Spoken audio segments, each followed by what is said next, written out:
Hello my dear student, welcome back to channel my new video. तो बेटा उम्मीद करता हूँ कि आप सब बहुत ही अच्छे से प्रिपरेशन अपनी कर रहे होगे। कल आप लोगों का इकोनॉमिक्स का पेपर है, तो आप लोग बढ़िया तरीके से लगे होंगे। सारे इंपॉर्टेंट क्वेश्चन वगैरह मैंने बता दिए हैं। डिस्क्रिप्शन में प्लेलिस्ट है, अगर आपको कुछ पढ़ना वगैरह सारे टॉपिक अपलोडेड है तो आप जाके पढ़ सकते हो। उसके अलावा बात कर लेते हैं स्पेसिमेन पेपर की, कि आप लोगों को एक चीज़ पता होनी चाहिए कि इस बार पेपर आपका पूरा का पूरा एप्लीकेशन बेस पे, किस पे बेटा, एप्लीकेशन बेसिस पे। ठीक है। दूसरा आपका जो है क्वेश्चन यहाँ से एप्लीकेशन के साथ अंडरस्टैंडिंग बेसिस पे, केस बेसिस पे बनेगा। और सिंपल समझ लो, डायरेक्ट क्वेश्चन नहीं आएगा। अगर आपके माइंड में ही डायरेक्ट आएगा तो ऐसा नहीं है। हाँ, डायरेक्ट आएगा, 60% डायरेक्ट रहेगा तो 40% इनडायरेक्ट रहेगा, और रहेगा जरूर। इनडायरेक्ट का मतलब क्या है? वही क्वेश्चन घुमा के पूछेगा। जो क्वेश्चन मैंने इंपॉर्टेंट दिए हैं, क्वेश्चंस तो वही आएंगे बेटा, लेकिन थोड़ा सा क्या रहेगा, इनडायरेक्ट घुमा के रहेगा। इसीलिए मैंने सोचा कि आप लोगों को इकोनॉमिक्स का सॉरी, इकोनॉमिक्स का स्पेसिमेन एक बार दिखा दूं, कि कल जब आप पेपर दोगे ना बेटा, तो इसी के बिहाफ पे पेपर आएगा, बिल्कुल ऐसा ही आएगा। अच्छा, जिन लोगों ने स्पेसिमेन को देखा हुआ है तो वो लोग अपना बिल्कुल भी टाइम वेस्ट ना करें और जाएं अपना रिवीजन स्टार्ट करें। ठीक है। सबसे पहले 80 मार्क्स का पेपर आएगा, इसमें टाइमिंग आपकी 2 आवर्स रहेगी। ठीक, ध्यान से करना इसको। उसके बाद सेक्शन ए में सबसे पहले एमसीक्यू आएगा, और एमसीक्यू डिस्कस करते हैं क्या क्या दिया हुआ है। हो सकता है कि आज क्वेश्चन इसी में से आ भी जाए। Number one, the dash has to decide reward for each factors of production. The dash has to decide the reward for each of factor production. कौन है जो डिसाइड करता है कि किसको कितना रिवॉर्ड देना है, किसको कितना पैसा देना है, वर्कर को, लेबर को, है ना? कौन डिसाइड करता है? सिंपल सी बात है, पढ़े होगे। ऑन्टरप्रेन्योर, ऑन्टरप्रेन्योर रिस्क टेकर होता है और वही डिसाइड करता है। तो पहले का आंसर क्या होगा बेटा? डी। क्वेश्चन नंबर 2 पर आते हैं। Capital expenditure is dash in nature. Simple simple देखो, बोला था ना आएंगे 60% सिंपल भी आएंगे, तो ये सिंपल वाले हैं। Number 2, capital expenditure is dash in nature. तो कैपिटल एक्सपेंडिचर कैसा है नेचर बेटा? Recurring, non recurring, positive, progressive. Capital expenditure क्या होता है बेटा? नॉन रिकरिंग नेचर होता है। कभी कभी होता है। कभी कभी क्यों होता है बेटा? क्योंकि ये फिक्स एसेट पर खर्च होता है। बिल्डिंग, है ना, फर्नीचर, तो बिल्डिंग फर्नीचर डेली नहीं खरीदी जाती। तो कैपिटल एक्सपेंडिचर क्या है? नॉन रिकरिंग नेचर का पार्ट होता है। क्वेश्चन नंबर 3 की बात करते हैं। As a result of rise in consumers income, the demand curve for coarse grain inferior goods will. अब कोर्स ग्रेन का मतलब सस्ते वाले अनाज, ठीक है। और इंफीरियर गुड्स का मतलब क्या होता है बेटा? इंफीरियर गुड्स का मतलब होता है चीप क्वालिटी गुड्स। किसके बेटा? चीप क्वालिटी गुड्स, यानी कि सस्ते वाले गुड्स। समझ में आ रही बात? तो कैसे गुड्स? सस्ते वाले गुड्स। तो अब ये बताओ, जब किसी इंसान की इनकम बढ़ेगी, किसी इंसान की इनकम बढ़ेगी, ठीक है, तो इंफीरियर गुड्स की डिमांड वो ज्यादा करेगा कम करेगा? मैंने आपको बताया, इनकम बढ़ती है तो डिमांड घटती है, इनकम घटती है तो डिमांड बढ़ती है। किस केस में? हमेशा नहीं होता ऐसा। इंफीरियर गुड्स में नॉर्मली तो इनकम बढ़ेगी तो डिमांड भी बढ़ेगी, लेकिन इंफीरियर गुड्स सस्ती क्वालिटी के होते हैं। जब आपकी इनकम बढ़ी, जब आपकी इनकम बढ़ी तो इंफीरियर गुड्स की डिमांड आपने कम करी। जब आपकी इनकम घटी तो इंफीरियर गुड्स की डिमांड बढ़ाई। क्यों? क्योंकि पैसा कम हो गया आपके पास, तो आपने कहा मैं सस्ती क्वालिटी गुड्स ज्यादा लूंगा। और जब इनकम ज्यादा हो गई तो आपने कहा मैं इंफीरियर, आपकी इनकम ज्यादा हो गई तो आपने बोला कि इंफीरियर गुड्स की डिमांड में कम करूंगा। इतनी बात समझ में आ रही है? तो ऐसे तो क्या होगा, इंफीरियर गुड्स की डिमांड पे क्या असर पड़ेगा बेटा? जब इनकम में चेंज आएगा तो इंफीरियर गुड्स की डिमांड पे क्या इफेक्ट पड़ेगा? तो याद रखना, इसमें होगा the demand curve will shift to the left side. किस साइड शिफ्ट होगी? लेफ्ट साइड में शिफ्ट होगी। आप बना के देखना, बहुत दिमाग मत लगाओ, याद रखना। अगर कभी ऐसा हो इनडायरेक्ट क्वेश्चन बन रहा है, वहां पर क्या होगा, demand curve will shift to the left side बना देना। ठीक, आगे देखो। Question number 4, if you make investment in insurances और म्यूचुअल फंड।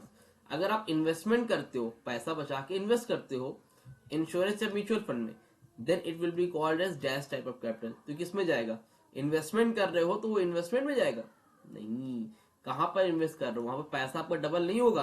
आप फाइनेंशियली सपोर्ट के लिए काम कर रहे हो, ताकि म्यूचुअल फंड में पैसा लगा रहे हो, इंश्योरेंस में लगा रहे हो, कल को एक्सीडेंट हो जाए, हेल्थ हो, कोई इशू आ जाए तो आपको फाइनेंशियली सपोर्ट रहे, फाइनेंशियली पैसा मिल जाए इंश्योरेंस कंपनी से, या म्यूचुअल फंड से पैसा आपको बुढ़ापे में मिल जाए, है ना, 60+ होता है उस टाइम का पैसे अवेलेबल रहे। तो इन सारी चीजों के लिए वहां पर क्या आएगा बेटा? आपका financial capital. It is not called investment capital. समझिए, ये मत सोचना कि आपने इन्वेस्टमेंट किया तो वो इन्वेस्टमेंट टाइप्स ऑफ कैपिटल हो जाएगा। नहीं, वो किस में जाएगा बेटा? फाइनेंशियल में जाएगा। ठीक है, अगला देखते हैं जल्दी से। क्वेश्चन नंबर 5 है और इस तरह के दो क्वेश्चन मिलेंगे, एक असर्शन वाले, रीजन वाले, आपको दो क्वेश्चन मिलेंगे। तो असर्शन मतलब होता क्या, पहले देखो। असर्शन मतलब ये किस तरह का स्टेटमेंट है। क्या ये एक असर्शन मतलब पता होना चाहिए आपको। असर्शन इसका मतलब होता है ये बेटा क्या है, स्टेटमेंट है। जैसे मैंने बोला कि राहुल अच्छा लड़का है, Rahul is a good boy, तो पहले ये बताओ है कि नहीं, क्या ये स्टेटमेंट करेक्ट है कि नहीं। मैंने बोला प्राइम मिनिस्टर, नहीं, mister Narendra Modi is the prime minister of India, क्या ये सही स्टेटमेंट है, असर्शन सही है ये, mister Narendra Modi is the prime minister of India. इसका मतलब समझ रहे हो, असर्शन का मतलब क्या है, mister Narendra Modi the prime minister, क्या ये सही है, तो ये है। उसके रीजन बताएगा कि क्यों है, तो वो रीजन लिखा रहेगा कि because he won the election of 2024 Lok Sabha, तो उसमें रीजन लिखा रहेगा। तो पहले तो एक स्टेटमेंट रहेगा, असर्शन का मतलब क्या रहेगा, एक स्टेटमेंट दिया रहेगा, तो आपको बताना है कि वो सही है कि गलत, और फिर आपको उसका रीजन देखना है कि जो स्टेटमेंट बता रहे हैं तो क्या उसका रीजन वो सही है कि गलत। ठीक है, तो कभी कभी होता है स्टेटमेंट सही रहता है, रीजन गलत रहता है, कभी कभी क्या होता है स्टेटमेंट गलत होता है, रीजन भी गलत होता है। तो ये सारी चीजें आपको देखनी है, उसमें ऑप्शन दिया रहेगा और देखते हैं समझ में आएगा। तो पहला स्टेटमेंट है, central bank as a banker to the government.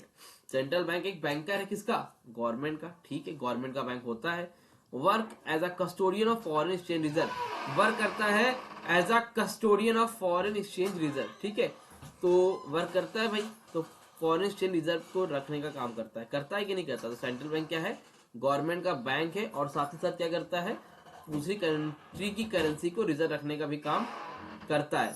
ठीक है, रीजन क्या है इसका, the central bank acts as a clearing house for the transfer and settlement of mutual claims of commercial bank. अब ये बताओ, ये बोला सेंट्रल बैंक गवर्नमेंट का बैंक होता है और फॉरेन करेंसी के रिजर्व को रखता है। अब तो मुझे ये बताओ, ये तो ठीक है, स्टेटमेंट तो ठीक है, स्टेटमेंट क्या है भाई, करेक्ट है, करेक्ट है। अब क्या इसका रीजन ये है रखने का, इस central bank as the clearing house for the transfer settlement of commercial bank, ये central bank act the clearing house for the transfer and settlement of mutual claims of commercial bank, इसलिए पैसा reserve रखता है। क्या पैसा वो इसलिए reserve रखता है ताकि वो सेटलमेंट कर सके, क्या ये सही रीजन है, आप बताओ, है आपके हिसाब से। पैसा इसलिए थोड़ी रखता है गवर्नमेंट का बैंक, इसलिए थोड़ी है ताकि वो सेटलमेंट कर सके, कि तो गलत रीजन है। तो इसका आंसर क्या होगा, याद रखना, ए सही है और आर क्या है, गलत है। ऑप्शन देखते हैं क्या है, both A and R true, बोल रहा है क्या ए एंड आर ट्रू, तो ए सही है आर ट्रू है, बात तो इसकी सही है, रीजन तो मतलब जो बता रहा है नॉर्मल बात तो ये सही है ना कि क्लियरिंग हाउस को सेटलमेंट करता है, but R is the correct explanation of A and R is the correct explanation of the गलत। क्यों, ए एंड आर तो ट्रू है, स्टेटमेंट तो ठीक है, लेकिन इसका एक्सप्लेनेशन गलत है। फिर both A and R true, A and R true है, and R is not correct expression of A. ठीक है, इसका आंसर क्या होगा बेटा, यही वाला। क्यों, देखो ए और बी दोनों सही है, मतलब सेंट्रल बैंक गवर्नमेंट का बैंक भी है, सेंट्रल बैंक क्लियरिंग हाउस भी करता है, सारे सेटलमेंट भी करता है, लेकिन पहले वाले का जो स्टेटमेंट है उसका ये रीजन नहीं है। समझ में आ रही बात, तो इसका आंसर क्या होगा, बी वाला होगा। क्लियर हुआ, चलो अगला देखते हैं, एक बार तो फिर से देखना, क्लियर हो जाएगा। Question number 6, study the relationship in the first pair of words and complete the second pair. तो पहला पेयर पढ़ो, सेकेंड को कंप्लीट करो। बोले creeping inflation, the rate of inflation is 1% 2% per annum. Creeping inflation वो होता है जो केचुए की तरह धीरे चलता है ना, जहाँ इन्फ्लेशन धीरे धीरे बढ़ता है वो क्रीपिंग होता है। तो running inflation the rate of inflation is, तो रनिंग इन्फ्लेशन क्या होता है, मैं ओरल बता दे रहा हूँ आप लोगों को, आप लोग को याद हो कमेंट सेक्शन बताओ, 10 to 20%। और वॉकिंग क्या होता है, 3 to 6% होता है वॉकिंग, और 10 से लेस। लेकिन यहाँ पर रनिंग की बात हो रही है, तो रनिंग क्या है, 10% to 20%। ठीक है, तो इसका आंसर क्या होगा, डी होगा। आई होप आपको ये क्लियर हुआ होगा। आगे बात करते हैं क्वेश्चन नंबर 7 की। बोल रहा है money help to express the monetary value of goods and service in the market. Money क्या करता है बेटा, हेल्प करता है किसमें, express the monetary value of goods and service in the market. Money help to express the monetary value, money आपकी help करता है मॉनेटरी वैल्यू को, किसी भी सामान की मॉनेटरी वैल्यू को मार्केट में एक्सप्रेस करने का। जैसे बोल रहा हूँ मेरा मोबाइल है, ठीक है, ये मेरा मोबाइल है, तो अब कैसे बताऊं कि मेरा मोबाइल की वैल्यू ज्यादा है कि तुम्हारे वैल्यू ज्यादा है, तो मॉनेटरी वैल्यू को एक्सप्रेस करने का काम कौन करता है मार्केट में? मनी करता है। तो on the basis of the given identify the function perform by money, तो इसमें से कौन सा फंक्शन परफॉर्म कर रहा है मनी? मतलब लोगों को मार्केट में मालूम चल रहा है बेटा कि मनी इस मोबाइल कितनी वैल्यू है, तो उसमें कौन सा फंक्शन है? Major of value, medium exchange, store of value, transfer value. तो इसका आंसर होगा मेजर ऑफ वैल्यू, कि वैल्यू की कोई भी सामान की वैल्यू को मेजर कर पाते हैं with the help of money. अगर मनी ना होता तो ये एक मोबाइल ये है, एक मोबाइल ये है, एक मोबाइल ये है, तो मालूम ही नहीं चल पाता कि तीनों में किसकी वैल्यू ज्यादा है। क्लियर? आओ आगे आओ। क्वेश्चन नंबर 8, वोडाफोन आइडिया दिख रहे हैं यहाँ पर, automatic companies in India, Toyota, hero Honda, LML, Tata, ये सब कंपनी है। लेकिन ये सब कंपनी है ज्यादा, लेकिन ये क्या होती हैं? फ्यू फर्म्स होती हैं। और जहां पर फ्यू फर्म्स होते हैं, जहां पर बेटा हमारे फ्यू फर्म्स होते हैं, तो वो किस में आते हैं? ओलिगोपॉली मार्केट में। ये पिक्चर्स किसका एग्जांपल है बेटा? ओलिगोपॉली मार्केट का एग्जांपल है। क्लियर है? कोई परेशानी तो नहीं है? ठीक है, एक सेकेंड रुकना बस। आगे बढ़ते हैं। क्वेश्चन नंबर 9 देखो आ गया। पहले इस तरह क्वेश्चन नहीं आते थे, ये इस साल आए हैं। ये पिक्चर्स वाले क्वेश्चन है ना, ये भी जो है ये पहले नहीं आते थे, इस बार आए पहली बार। ठीक है, रेडी रहना। क्वेश्चन नंबर 9, ये देखो ये भी आ गया। Miss Sakshi who teach economics, एक मिस साक्षी जी हैं जो इकोनॉमिक्स पढ़ाती हैं। ठीक है, तो discuss the minimum percentage of total deposit that commercial bank must maintain with the central bank according to current regulation। क्या कर रहे हैं वो? Mister security economic discuss the minimum percentage of total deposit, discuss कर रही हैं कि minimum percentage of total deposit, जितना ही पैसा जमा करता है कस्टमर। आपने अगर कमर्शियल बैंक चैप्टर पढ़ा हो तो आपको पता होगा, अगर कोई इंसान 1,000 रुपए जमा करता है तो कुछ पैसे लोन पे देते हैं और कुछ पैसे एलआरआर में जाते हैं, यानी कि रिजर्व में जाते हैं। ठीक है, तो अगर किसके अकॉर्डिंग? सेंट्रल बैंक के अकॉर्डिंग। तो select the correct term that define the concept from the following choices. तो बेटा इसका आंसर क्या होगा? अगर आप कमर्शियल बैंक पढ़ा है तो पता होगा, आप लोग जल्दी से कमेंट में बताओ, नहीं तो मैं बताता हूं। इसका आंसर होगा कैश रिजर्व रेशियो। क्या होगा? कैश रिजर्व रेशियो, क्योंकि 1,000 रुपए है तो 2%, 20%, 40% कुछ पैसे रिजर्व करने पड़ते हैं। क्या करने पड़ते हैं बेटा? रिजर्व करने पड़ते हैं। समझ में आ रही बात? ठीक है, इसको रफ करूं, चलो आगे बढ़े। इसका आंसर होगा CRR। आगे है question number 10, which factor out of the following serve as the primary source of consumption. तो प्राइमरी सोर्स ऑफ कंजम्पशन कौन है बेटा? Normally primary source of consumption तो इनकम होता है, और इनकम कमाने का सबसे पहला प्राइमरी सोर्स कौन होता है बेटा? लेबर। लेबर ही है जो पैसा कमाता है अपने कंजम्पशन के लिए। ठीक है, लेबर ही तो काम करता है ना, तो इसका आंसर होगा कंजम्पशन। आगे बात करते हैं, देखो स्टेटमेंट वाला आगे जो पेपर में बढ़िया आने वाला है, ध्यान से देखते रहो। इस तरह क्वेश्चन पहले नहीं थे, फर्स्ट टाइम है भाई। स्टेटमेंट 1, स्टेटमेंट 2, इसमें दोनों ही असर्शन दे रखा है, स्टेटमेंट दे रखा है। तो आओ देखते हैं, बताना ही दोनों ट्रू है फॉल्स है क्या है। Number 1, the bank rate policy of the central bank is a traditional method of the credit control. बोल रहे हैं द बैंक रेट पॉलिसी जो है सेंट्रल बैंक की, वो क्या है? ट्रेडिशनल मेथड है। क्या है बेटा? ट्रेडिशनल मेथड है। पुराना मेथड है कि नहीं? हाँ वैसे तो यस, बैंक रेट जो पॉलिसी है वो एक ट्रेडिशनल मेथड है सेंट्रल बैंक का। ट्रेडिशनल मतलब होता है पुराना। और क्या? The method used by the central bank to influence the total volume in the banking system the quantitative method of credit control. बोले the method used by central bank to influence the total volume in the banking system is a quantitative method of credit control. बोले जो method central bank use करता है total volume को control करने में banking system के, उसमें वो क्वांटिटी मेथड क्रेडिट कंट्रोल में आता है। सही आता है। क्या होगा इसका answer? Statement 1 is true and statement 2 अरे सॉरी स्टेटमेंट कहाँ गया? Statement 1 is false, statement 2 is true. Both statement 1 and 2 are true, both statement 1 and 2 are false. तो इसका दोनों आंसर क्या होगा? यस यस है, दोनों ही क्या होंगे बेटा? ट्रू होंगे। दोनों ही क्या होंगे बच्चा? ट्रू होंगे। समझ में आ रही बात कि नहीं आ रही है? क्लियर है? ठीक है, आगे बढ़ा जाए। आओ देखते हैं, identify the factors that affect market demand from the option below. बोल रहे हैं आइडेंटिफाई द फैक्टर्स, आपको फैक्टर्स आइडेंटिफाई करने हैं that affect market demand from the option below. इसमें से कौन सा फैक्टर जो मार्केट डिमांड को अफेक्ट करते हैं? आपने पढ़ा होगा फैक्टर्स अफेक्टिंग डिमांड में, है ना, कई थे, price of the goods, substitute goods, credit facility, है ना, कुछ मार्केट डिमांड के थे, पॉपुलेशन, वेदर, ये सारी चीजें। तो इसमें से कौन सा मार्केट डिमांड का कोई एक? Price of jointly produce goods नहीं है। कंज्यूमर क्रेडिट फैसिलिटी इंडिविजुअल का नहीं है। Income of the consumer individual का नहीं है। गवर्नमेंट पॉलिसी यही है। समझ में आ रही बात? यही है। तो गवर्नमेंट पॉलिसी ही क्या है बेटा, याद रखना, आपके affect market demand. Market demand कौन अफेक्ट करता है इन चारों में से? Government policy. क्लियर? आ जाओ भाई, आ जाओ आ जाओ आ जाओ, आगे बढ़ते हैं।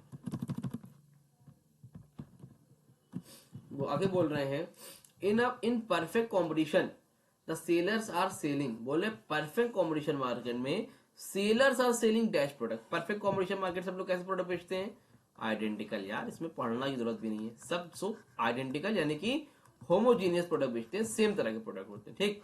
क्वेश्चन नंबर 14 अगला क्या भाई आ गया?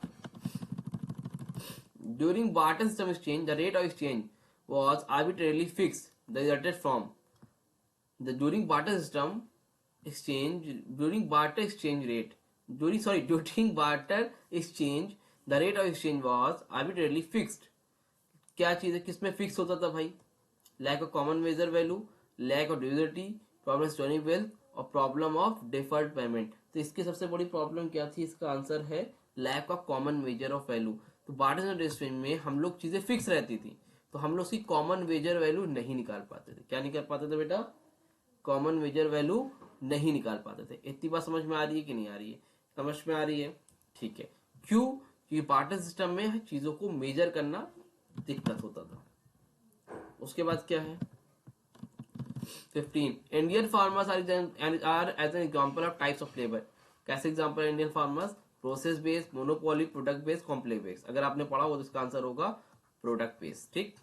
अगला देखते हैं, ये देखो अच्छा क्वेश्चन है। Does a shirt price at ₹300 exemplify the store of value function of money. बोल रहे हैं कि डज अ शर्ट प्राइस 300। तो देखो एक ही बताओ, एक शर्ट है, ये मान लो 2 मिनट के लिए एक शर्ट है, ठीक है। अब ये शर्ट बता रहे 300 रुपए की है, तो ये कौन सा फंक्शन बता रहा है मनी के? क्या ये स्टोर ऑफ वैल्यू को बता रहा है? नहीं। क्या ये स्टोर ऑफ वैल्यू बता रहा है? नहीं। ये किसको बता रहा है? Major of value. किसको बता रहा है बेटा? ये मेजर ऑफ वैल्यू बता रहा है, स्टोर ऑफ वैल्यू नहीं बता रहा है। तो इसलिए इसका आंसर क्या होगा? फॉल्स होगा। ठीक है, समझ पाए यहाँ तक? तो इस तरह के एमसीक्यू आएंगे, आपको ध्यान से करने होंगे और बहुत ज्यादा टाइम से बचना भी है। और देखते हैं और क्या क्या दिया है। क्वेश्चन नंबर 2 का फर्स्ट है, give two example of direct tax. ये बच्चों का खेल है, आप कर लोगे। देखो अब ये नहीं बता रहा हूँ मैं मेन बताना चाह रहा हूँ कि आपकी क्वेश्चन नए क्या है। तो एग्जाम्पल ऑफ डायरेक्ट टैक्स है, डायरेक्ट टैक्स एग्जाम्पल दे देना, आप हो जाएगा। क्वेश्चन नंबर 2 जो बताना चाह रहा हूँ वो ये है। अब देखो यहाँ पे कुछ पुलिस वाले हैं, ये अब यहाँ पे पुलिस वालों ने किसको पकड़ लिया? बाइक वालों को पकड़ लिया है। तो अब ऐसे क्वेश्चंस आएंगे, कैसे करोगे? इसके आंसर भी आपको सब स्पेसिमेन में दिए हुए हैं, ठीक है, मेरे पास भी ऐसी बात, ठीक है, जहां पे अटकोगे वहां से देख सकते हो, ठीक है। तो examine the above image state explain the source of revenue generated by the government. तो इसको पिक्चर को देख के बताओ कि एक्सप्लेन करो कि source of revenue generated by the government, इसमें से कौन सा सोर्स ऑफ रेवेन्यू जनरेट हो रहा है? क्या टैक्स है कि इनडायरेक्ट टैक्स, सॉरी टैक्स है कि नॉन टैक्स है? सिंपल सी बात है, इसका आंसर होगा नॉन टैक्स रेवेन्यू। क्या होगा बेटा? Non tax revenue. I hope ये क्लियर हुआ होगा। इसको एक्सप्लेन भी करना पड़ेगा आपको फिर, क्योंकि एक्सप्लेन पहले तो पहचानो फिर एक्सप्लेन करो। नॉन टैक्स रेवेन्यू में आएगा ये, ठीक है, क्योंकि फीस फाइन पेनाल्टी वगैरह लग रही ना, तो एडमिनिस्ट्रेटिव रेवेन्यू चला जाएगा ये। आगे बात करते हैं, specialisation of labour help the producer in their productive activities and to benefit to the worker, justify the statement with two suitable reason. बोल रहे हैं स्पेशलाइजेशन ऑफ लेबर, अगर किसी लेबर को स्पेशलाइज है किसी काम में, है ना, हेल्प द प्रोड्यूसर, तो अगर हेल्प लेबर स्पेशलाइज, उसको काम अच्छे से आता है in their productive activities, it is also beneficial to the workers. तो बोल रहे हैं वर्कर का भी बेनिफिशियल है और उसका भी बेनिफिशियल है। जस्टिफाई करो इस स्टेटमेंट को। तो समझ में आ रहा क्वेश्चन? आंसर सब है, देख लेना, ठीक है। आगे देखो, बाय गिविंग वैलिड रीजन। देखो पहले सिंपल आता था ना, डिफाइन लेबर, आपकी बार नहीं आया, तो आपको आइडेंटिफाई करना पड़ेगा कि कैसे हेल्प करता है लेबर प्रोड्यूसर की, और वर्कर के लिए क्या फायदा, वर्कर के लिए टाइम बचता है, प्रोड्यूसर का क्या फायदा है, राइट मैन राइट प्लेस पर है, लिख देना यही answer, right man right place पर है ना, उसको एक्सपीरियंस होता है, चीजों को जो रिसोर्सेस होते हैं उसके वेस्ट नहीं जाते, सारी चीजें वो अच्छे से करता है। Question number 4, by giving valid reason explain which of the following will be included in commercial revenue of the government. बोल रहे हैं वैलिड रीजन दीजिए, एक्सप्लेन करिए which of the following will be included in commercial revenue of the government. तो इसमें से कौन सी चीजें जो commercial revenue of the government जाएगी।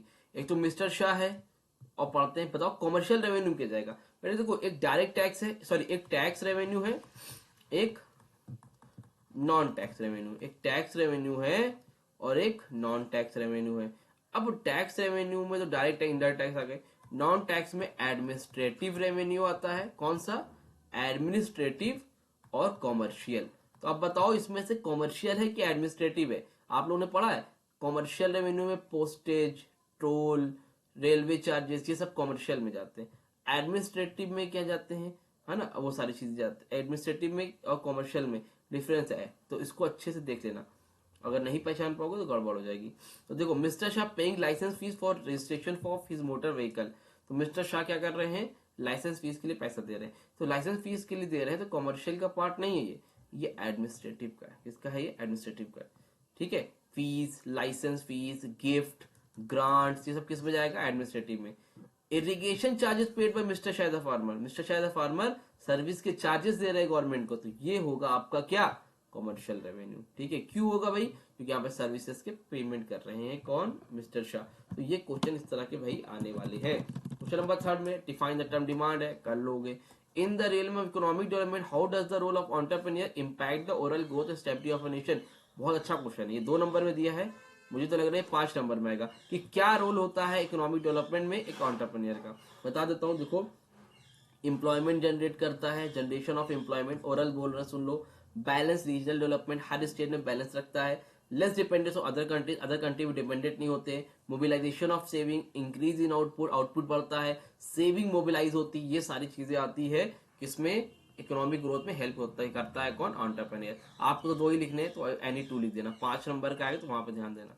आगे देखो एनालाइज द इमेज बिलो, ये देखो नए क्वेश्चन है इस तरह के। ठीक है भाई, आप लोगों ने देखे नहीं होंगे अगर नहीं प्रैक्टिस की तो।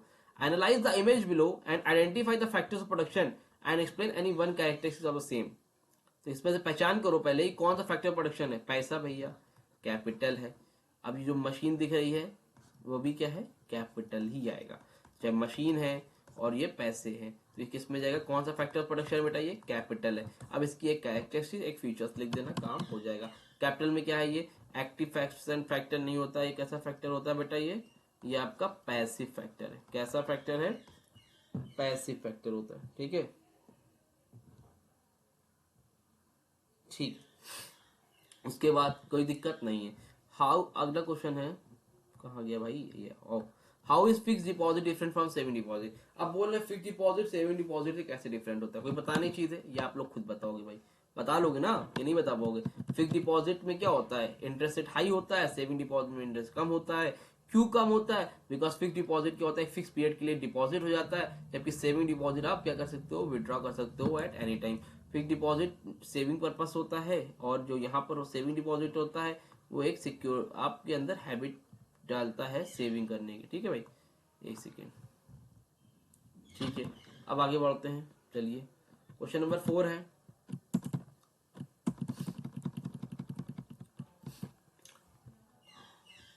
मेरा ये कहाँ चला गया भाई, दिखना क्यों बंद हो गया। ये है, वो छोटा हो गया भाई, समझ में नहीं आ रहा, एक सेकंड रुको।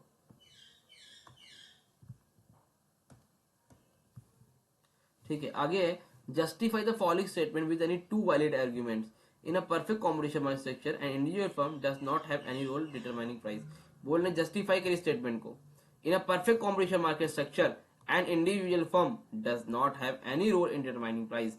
बोल रहे परफेक्ट कॉम्पिटिशन मार्केट में इंडिविजुअल फर्म डज नॉट, किसी को कोई भी रोल नहीं है प्राइस को डिटरमाइन करने का। प्राइस मतलब यहाँ पर आप खुद से सेट नहीं कर सकते हो, प्राइस आप यहाँ पर खुद से सेट नहीं कर सकते हो, क्योंकि ये कैसी मार्केट है, एक प्राइस टेकर मार्केट होती है, जहां पर पहले से ही मार्केट में प्राइस डिसाइड होते हैं। आपको खाली क्या करना पड़ता है, अडॉप्ट करना पड़ता है। ये प्राइस टेकर होते हैं, यहाँ पर प्राइस मेकर नहीं होते।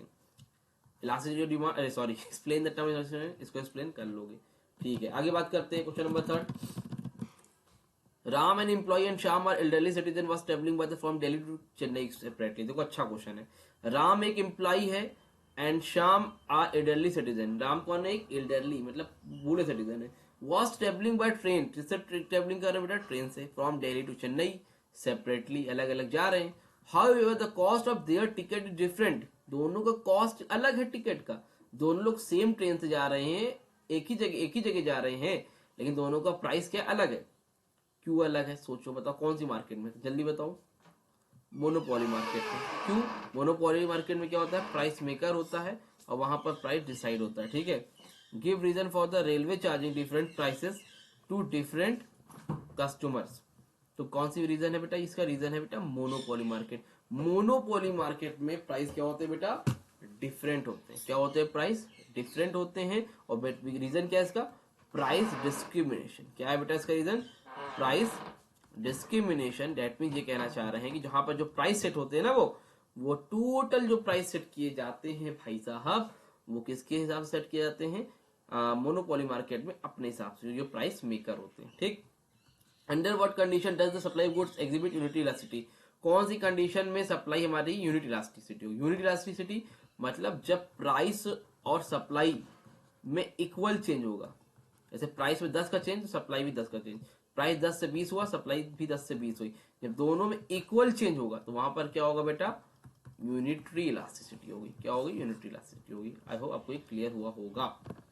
आगे बात करते हैं, यहाँ से सेक्शन बी आएगा। सेक्शन बी में आपको डायरेक्ट क्वेश्चन देखने को ज्यादा मिलेंगे, बट कुछ इनडायरेक्ट भी रहेंगे। क्वेश्चन नंबर 5 फर्स्ट में, with the help of a graph explain the increase in demand concept, तो इंक्रीज इन डिमांड कॉन्सेप्ट आपको बताना पड़ेगा कि भाई डिमांड पहले ये थी, है ना, पहले यहाँ पर थे, अब यहाँ से यहाँ आ रहे हो, तो इंक्रीज और डिक्रीज के बारे में आपको बताना पड़ेगा, ठीक है। 5 demerits of direct taxes, direct taxes की मेरिट दे रखी है, डीमेरिट्स, तो आप इनडायरेक्ट की डायरेक्ट की जरूर से याद कर लो, काम आपका हो जाएगा। फिर आगे बात करते हैं question number 6A, simple question, define a market, market क्या होती है, market is a place where buyer and seller meet to each other for buying and selling, ठीक है, ठीक है। और क्या भाई, इन द कॉन्टेक्स्ट, अब यहां से three feature monopolistic market, monopolistic market तीन फीचर लिख दो, एकदम इजी क्वेश्चन है भाई। अब यहां से देखो, in the context of sudden increase in consumer groups in India due to heightened awareness instances exploitation by private trader, private trader exploitation कर रहे हैं, प्राइवेट ट्रेडर क्या कर रहे हैं, एक्सप्लॉयटेशन कर रहे हैं, धोखाधड़ी कर रहे हैं, चीट कर रहे हैं। तो what are the key duties and responsibilities that consumer should be mindful to actively contribute to the consumer movement in the country, तो यहाँ पर क्या रिस्पॉन्सिबिलिटी बनती है द कंज्यूमर, कि हम लोग क्या करें कि भाई कुछ कंट्रीब्यूट करें। और क्या रिस्पॉन्सिबिलिटी, तो मैंने बताया था आपको, जिस पेपर में मैंने अपने क्वेश्चन दे रखा है, आप लोगों को बता दूं कि 5 responsibilities of as a consumer क्या है, जरूर से पढ़ लो, इंपॉर्टेंट क्वेश्चन है, ठीक है। आगे बात करते हैं, एज अ रिस्पॉन्सिबिलिटी क्या होगी, हमेशा एक्सपायरी देख के लो, अच्छी क्वालिटी गुड्स लो, लेने से पहले सारी इंफॉर्मेशन लो, यही सारी अच्छी क्वालिटी होती है। और क्या, what is the meaning of inflation लिख लोगे, examine any 3 adverse of evil effects of inflation on production, production पे क्या इफेक्ट पड़ता है, वो आपको बताना पड़ेगा, adverse effect. Commercial bank and central bank में 5 डिफरेंस, बहुत इजी क्वेश्चन है, याद कर लेना भाई, सिंपल सिंपल क्वेश्चन आना शुरू हो गया है, मैंने बोला भी है सेक्शन सी में सिंपल क्वेश्चन ज्यादा है। Differentiate between extension and contraction in demand, easy question है, कर लोगे।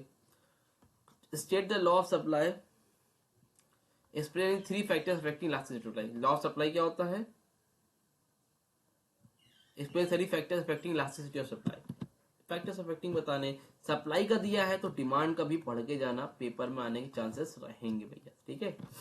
आगे बात करते हैं, question number 9, the following table shows demand schedule for 3 consumer, इसका तो मैंने एक सेपरेट क्वेश्चन कराया है, जाके चैनल पे विजिट करो, मिल जाएगा, बहुत इंपॉर्टेंट है और बहुत ईजी है, 5 नंबर फ्री फंड का मिल रहा है, इसकी प्रैक्टिस कर लो, 100% पेपर में ये आने वाला है। Question number 9B, with the help of graph explain a perfectly inelastic demand कर, परफेक्टली इनलास्टिक डिमांड कर भी आता होगा, परफेक्टली इलास्टिक डिमांड कर कैसे बनता है, इन इलास्टिक, ये ऐसे बनता है, ये ऐसे, और परफेक्टली इलास्टिक कैसे बनता है, ऐसे बनता है, समझ में आ रही बात, ठीक है। आगे बात करते हैं, question number 10, determinants of supply, लो भैया, डिटर्मिनेंट्स ऑफ सप्लाई इजी तो है, अब ये डिटर्मिनेंट्स ऑफ सप्लाई यहाँ पूछे हैं, अब एक चीज देखो, अच्छा एक क्वेश्चन अभी यहाँ और आया था, 3 factor affecting elasticity of supply आया था, और यहाँ पर क्या है, 3 फैक्टर्स 5 डिटरमिनेंट्स ऑफ सप्लाई, मतलब सप्लाई का भी आया है, इलास्टिसिटी ऑफ सप्लाई का आया है। उसका ये केस स्टडी भैया, केस स्टडी पढ़ लेना, बहुत इजी सा है, फैक्टर्स ऑफ प्रोडक्शन से आया है, और ज्यादा कुछ है नहीं। तो इसमें तो ऑप्शन है 6 में 4 करने हैं, इसमें आपको सिंपल क्वेश्चन मिल जाएंगे, आपका काम हो जाएगा। दिक्कत आपको 2 मार्क्स वाले क्वेश्चन में बहुत ज्यादा होगी, इसलिए इसकी प्रैक्टिस कर लेना। कॉम्पिटेंसी बेस्ड क्वेश्चन लगा लो, और किसी ने गेस्ट पेपर मेरा जिसने परचेस किया वो जरूर से वो सारे क्वेश्चन लगा लो, काम आपका हो जाएगा। उम्मीद करता हूँ कुछ वीडियो हेल्पफुल रही होगी। वीडियो को लाइक करो, चैनल सब्सक्राइब करो, और wish you all the best. कल पेपर अच्छे से करके आना और फीडबैक जरूर से देना कि पेपर हमारा कैसे गया। मिलते हैं न्यू वीडियो में, तब तक के लिए थैंक यू सो मच।